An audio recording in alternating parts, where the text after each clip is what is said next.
Assalamualaikum warahmatullahi wabarakatuh. Alhamdulillahirabbil alamin, wassalatu wassalamu ala asyrafil anbiya'i wal mursalin wa ala alihi wa ashabihi ajmain. Kaum muslimin dan muslimat yang dirahmati Allah, alhamdulillah, betapapun kita hidup di babak keempat dari era akhir zaman, namun kita harus tetap optimis. Nah, saudaraku rahimakumullah, seorang penulis muslim berkebangsaan Inggris bernama Ahmad Thompson menulis sebuah buku berjudul Dajjal the Antichrist. Sudah diterjemahkan ke dalam bahasa Indonesia dengan judul Sistem Dajjal. Ada satu pandangan yang menarik dari penulis buku ini, di mana beliau berpendapat bahwa semenjak kurang lebih 1 abad yang lalu, yaitu semenjak runtuhnya khilafah Islamiyah yang terakhir, Kesultanan Utsmani Turki, maka peradaban dunia ini mulai membentuk dirinya menjadi sebuah sistem Dajjal. Sistem Dajjal adalah sebuah sistem yang secara diametral bertentangan dengan Al-Minhaj An-Nubuwah, sistem kenabian. Di dalam sistem kenabian, segenap nilai-nilai yang berlaku adalah nilai-nilai Islam. Sementara dalam sistem Dajjal, yang dominan adalah Dajjalic values, nilai-nilai kekufuran yang tentunya online dengan Dajjal. Kita umat Islam sebenarnya sudah lama mengenal tentang oknum bernama Dajjal ini. Dalam sebuah hadis yang diriwayatkan oleh Imam At-Tabarani, Nabi Muhammad sallallahu alaihi wasallam bersabda, "Ma ahbatallahu ilal ardi mundu khalaqa Adam alaihi salam ila an taquma as-sa'atu fitnah a'zama min fitnatid Dajjal." Semenjak Allah Ta'ala menciptakan manusia pertama, Adam alaihi salam, sampai datangnya hari kiamat, tidak ada fitnah yang lebih dahsyat daripada fitnah Dajjal. Begitu kata Nabi Sallallahu Alaihi Wasallam.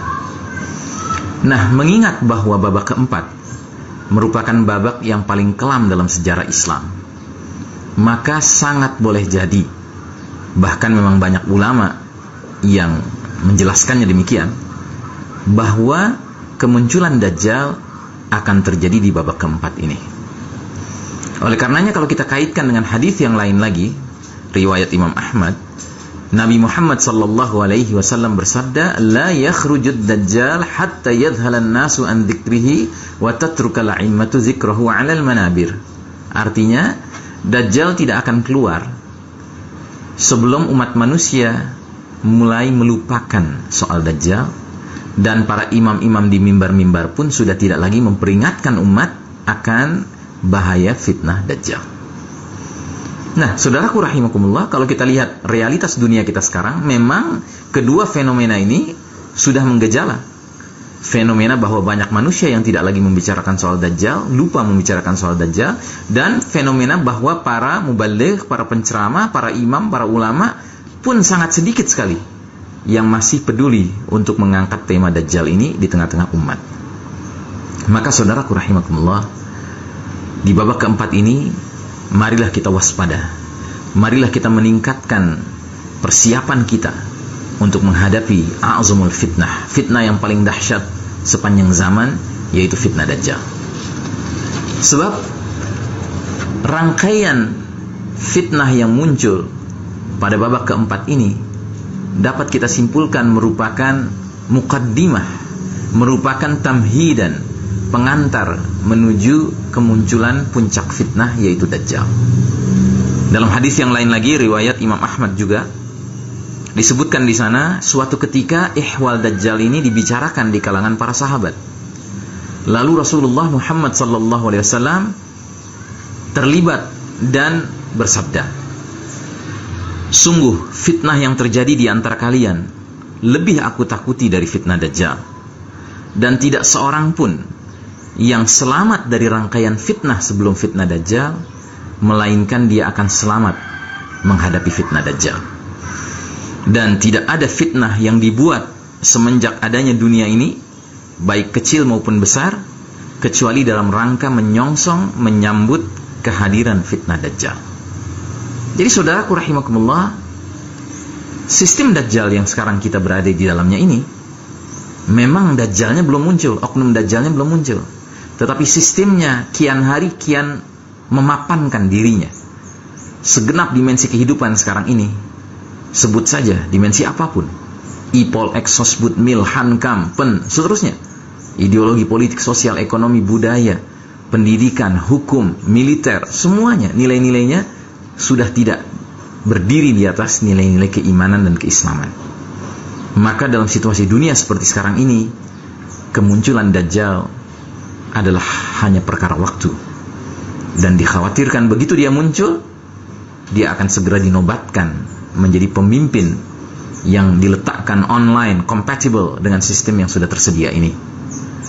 Nah, saudaraku rahimakumullah, oleh karenanya sekali lagi kami ingatkan, janganlah karena kita hidup di babak keempat penuh fitnah ini, berat fitnahnya, sedemikian rupa sampai-sampai kemudian kita merasa, sudahlah, lebih baik kita menggunakan paradigma orang-orang kafir. If you can't beat them, you join them. Kalau kalian tidak bisa mengalahkan mereka, sudah gabung saja dengan mereka.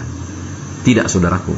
Seorang muslim mukmin, dia senantiasa sadar akan situasi dan zaman di mana dia hidup, sehingga betapapun pahitnya zaman yang sedang dia jalani, dia akan senantiasa mengumandangkan kalimat lan narka, abadan lan narka.